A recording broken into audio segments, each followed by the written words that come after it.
Hello. Arvind గారా? Hello, ఎవరండి? నమస్తే అండి. నా పేరు అనిత. నమస్తే అండి, చెప్పండి మేడం.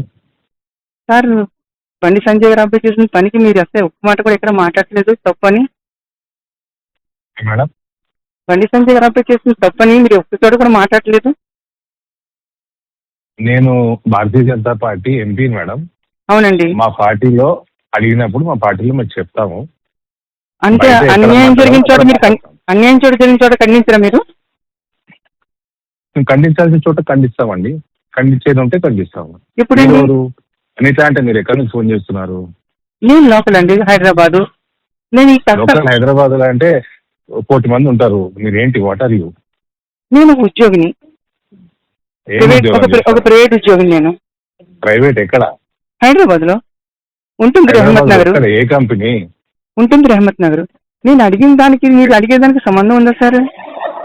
మీరు నన్ను అడగడానికి మీరు ఎవరు మేడం? అరే, మీరు ఒక అధికారి అండి, ప్రజల అధికారి. మీరు అవునండి, ప్రజల మనిషి అండి. ఒక ప్రజలో నేను ఒక వ్యక్తిగా మనిషిగా మాట్లాడుతున్నాను. జరిగిన అన్యాయాన్ని మీరు ఎందుకు మాట్లాడలేదు అని. నేను మాట్లాడాలి, ఎక్కడ మాట్లాడకూడదు, ఏం మాట్లాడాలని నేను నిర్ణయిస్తాను మేడం. అంతేగాని తప్పని ఖండించడం మీరు రారు బయటికి. ఖండించలేదా మీకు ఎట్లా తెలుసు మేడం? అరే, నేను చూస్తాను కదా సార్, టీవీలు చూస్తాను, సోషల్ మీడియా చూస్తాను, అన్ని చూస్తాను కదా. ఇట్లా ఫోన్లు చాలా వస్తాయి నాకు, అనిత గారు. ఓకే, నాకు మీరు నేర్పించాల్సిన అవసరం లేదు. మాట్లాడాలి, ఏమి మాట్లాడాలి. మీకంటే ఎక్కువ రెస్పాన్సిబుల్ గా మేము మైనర్ల పట్ల మీకుందండి. అందుకే అడుగుతున్నాను.